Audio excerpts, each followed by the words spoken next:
This is Optimal Health Daily, episode 659. 6 Questions to Ask Yourself When You're Stressed by Layne with NoSidebar.com. And I'm Dr. Neil Malik, reading you some of the most popular health and fitness blogs out there, with permission from the websites, of course. Today's post comes from No Sidebar, a simple living site typically narrated on my brother's podcast, Optimal Living Daily. To hear a lot more about minimalism, living with less, and personal development, check out that show. Again, that's Optimal Living Daily. For now, let's keep this intro nice and short. Let's get right to today's post as we optimize your life. 6 Questions to Ask Yourself When You're Stressed by Layne with NoSidebar.com. Every now and then, I wake up with a knot where my neck meets my left shoulder. I usually figure it's one of the hazards of being a side and stomach sleeper, so I take some ibuprofen and move on with my day. Recently, though, the pressure that started out in one spot slowly moved across the full width of my shoulders and stayed that way for several days.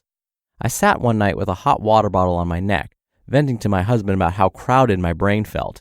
I rattled off a dozen to-dos and half a dozen worries, and then I ended by saying, I guess I need to de-stress, dial it down a bit. In that exact moment, it occurred to me that maybe the hot water bottle on my shoulders and the stress I was describing weren't separate, weren't incidental.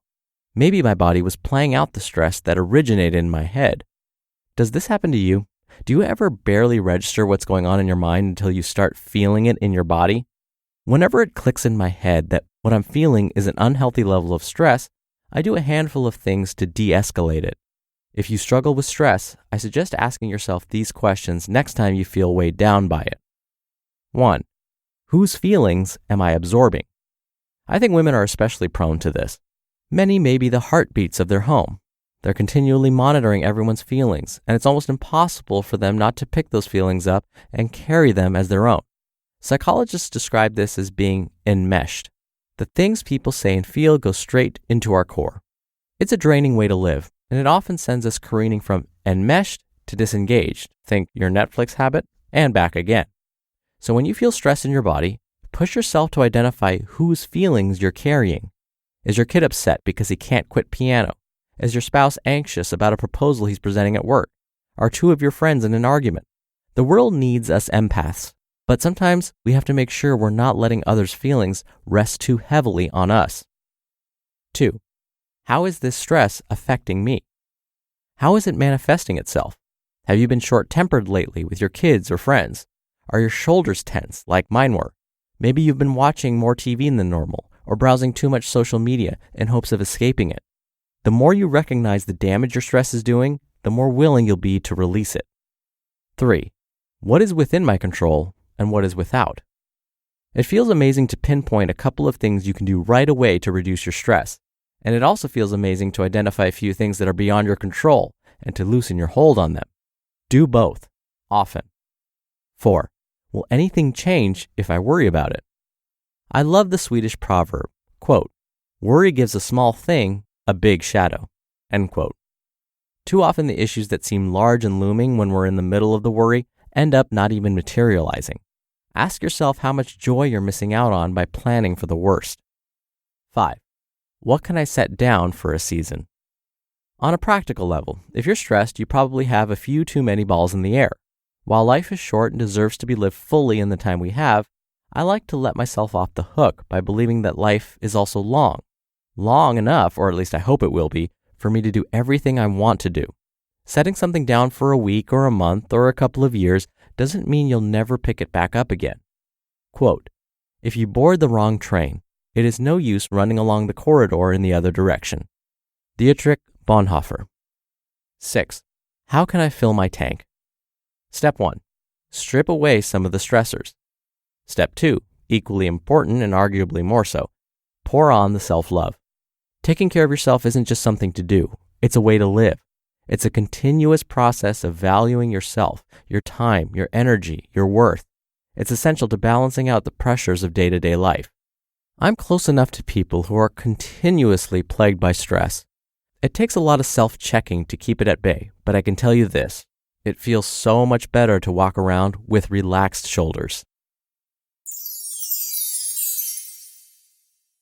You just listened to the post titled 6 Questions to Ask Yourself When You're Stressed by Layne with NoSidebar.com. And again, you can hear a lot more from No Sidebar if you're subscribed to Optimal Living Daily too. So here's some of my commentary. Sometimes when we feel as though we need a little bit of love, we need to just relax, it can be an excuse to not exercise or not eat right. So I want you to be careful that when we say, how can you fill your tank and how can you love yourself more, it's not always an excuse to stop doing the things that will make you feel better, like exercising, like eating nutritious foods. Instead, it's about those things that are really stressing you out. And I love that the article addressed those things you can control and those things you cannot.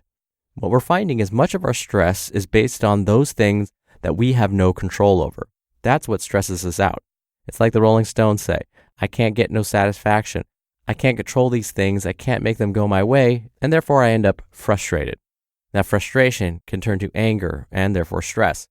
So when you think about what's stressing you out right now, make a little list.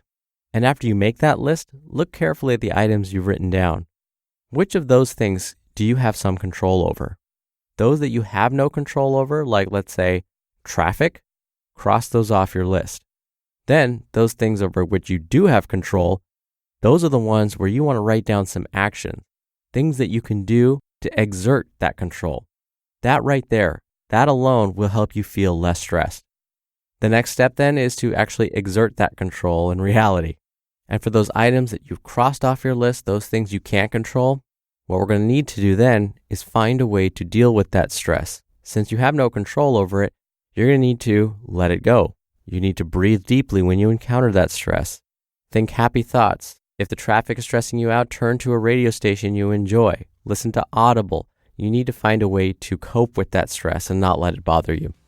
All right, that'll do it for me for today. I'll be back tomorrow for our usual Friday Q&A, so stay tuned for that, where your optimal life awaits. Hello, Life Optimizer. This is Justin Malik, creator and producer of this show, and Optimal Living Daily, the brother podcast of this one. Literally, I'm Dr. Neil's brother. If you like the format of this show, you'll love Optimal Living Daily too, where I also read to you from blogs, but cover other topics like personal development, finance, and minimalism, from bloggers like Derek Sivers, The Minimalists, Zen Habits, and many more. So for more amazing content read to you for free, come subscribe to Optimal Living Daily too, and together we'll optimize your life. You've been listening to Optimal Health Daily. Be sure to hit the subscribe button to stay up to date on each new episode, and head to oldpodcast.com. That's oldpodcast.com for a free gift, as well as more actionable tips and resources to help you maximize your potential. Thanks for joining us, and remember, your optimal life awaits.